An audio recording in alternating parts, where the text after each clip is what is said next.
Olá pessoal, vamos falar um pouco aqui na nossa microaula sobre o problema, a teoria e a observação em ciências para uma reorientação epistemológica da educação em ciências. Nosso grupo é formado por eu, Maciel, que vos fala, por Joelson e Keliane, que vão apresentar a microaula, e por Atos, Vitor e Webson.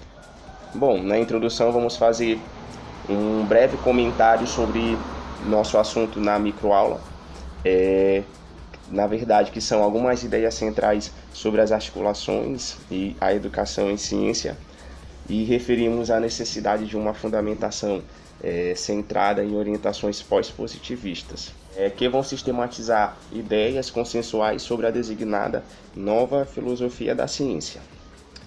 Falamos também algumas ideias no âmbito de uma visão internalista, ou seja, que decorre no interior da própria construção do conhecimento científico em torno do contexto da justificação. Também vamos falar sobre o papel desempenhado pelas teorias, sendo discutido a didática da teoria, a observação-teoria, pensando na sua relevância para uma adequada transposição didática. Sobre a epistemologia, transformou-se numa área relevante para a ciência e a filosofia. A tarefa principal da epistemologia consiste na reconstrução racional do conhecimento científico, conhecer, analisar todo o processo gnoseológico na construção da ciência do ponto de vista lógico, linguístico, filosófico e entre outros. Também podemos considerar a epistemologia como o estudo metódico e reflexivo do saber, de sua organização, de sua formação e de seu desenvolvimento. E também a epistemologia o estudo do conhecimento, que vai propor soluções claras para tais problemas, soluções consistentes em teorias rigorosas e inteligíveis, adequadas à realidade e investigação científica. Então, como mais uma parte deste assunto, mais um tópico deste assunto, temos contexto de justificação para relatar e falar sobre o problema em ciência, que é um subtópico muito pautado neste capítulo. Então, aqui temos algumas teorias que foram pautadas, como por exemplo, em relação à problematização como fase essencial do processo investigativo, Bacelar diz: revela quando refere que sem a interrogação não pode haver conhecimento científico. Nada é evidente, nada é nos dado, tudo é construído. Também para Popper, toda a discussão científica deve partir de um problema, ao qual se oferecesse uma espécie de solução provisória, uma teoria tentativa, passando-se depois a criticar a solução como vistas a eliminação do erro, e tal como no caso da dialética, que significa antítese e síntese. Esse processo se renovaria a si mesmo, dando surgimento a novos problemas.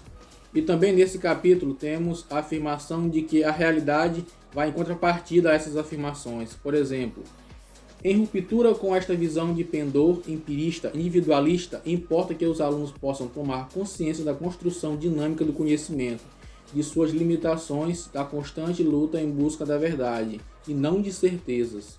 E também citado neste capítulo, a verdade que pendura, como citado aqui, é de que os alunos muitas vezes não sabem do que andam à procura, e ainda que tentem dar um nexo aos seus conhecimentos, fazem-no desgarradamente, por parcelas, já que lhes falta um fio condutor, um organizador, um problema que unifique as ideias. Então, neste tópico aqui nós vemos que ele cita que os alunos já fazem suas tarefas desgarradamente, por parcelas, e que para que eles tenham melhor desenvolvimento, uma crítica sobre aquilo, crítica construtiva, falta um fio condutor, um organizador para que incentive eles, e ter aquelas dúvidas para buscar a certeza daquilo. Outro parágrafo importante dentro deste capítulo é de que, abre aspas, parece-lhes que os conhecimentos surgem claros, óbvios e não precisam de ser interrogados, e têm uma resposta que surge natural. Esta é a pior maneira de usar um bom instrumento de aprendizagem, fecha aspas. Então nós aqui podemos compreender que os conhecimentos que já vêm claros e óbvios não vai induzir o aluno ou aquela pessoa envolvida a ter mais dúvidas sobre aquilo, a interrogar, a procurar a certeza sobre aquilo. E como conclusão deste tópico do problema em ciência, temos a seguinte afirmação, abre aspas: ora, os problemas devem de preferência ser colocados pelos alunos ou por eles assumidos, ou seja, devem nos sentir como seus, terem significado pessoal, pois só assim temos a razoável certeza de que correspondem a dúvidas, a interrogações e a inquietações, de acordo com o seu nível de desenvolvimento e de conhecimentos.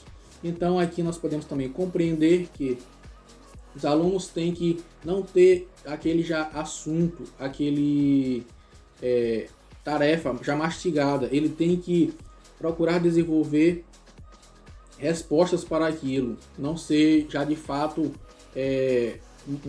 uma coisa clara e óbvia, que vai fazer com que ele não sinta interesse em procurar e interrogar acerca daquele assunto, procurar mais informações. Então a conclusão deste problema em ciência é de que os métodos de ensino devam ser assim, colocado para os alunos terem suas dúvidas e inquietações e buscarem mais do que só aquilo, não ficarem presos só aquilo que é óbvio e claro. Dando continuidade, eu irei falar sobre a observação e a teoria em ciência. A observação, ela sempre foi algo recomendada aos alunos. Tal concepção ela foi herdada do positivismo. Algumas recomendações implícitas aos alunos são estas: façam observações repetidas, observem com atenção.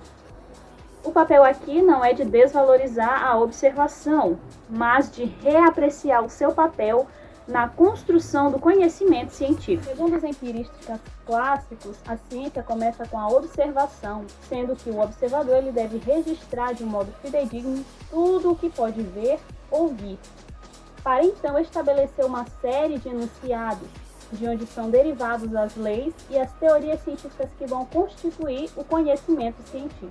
É importante lembrar que não se deve dar grande ênfase ao ensino de saberes observacionais separados das construções teóricas, ou que a separação muito frequente entre processos e produtos em ciência é artificial.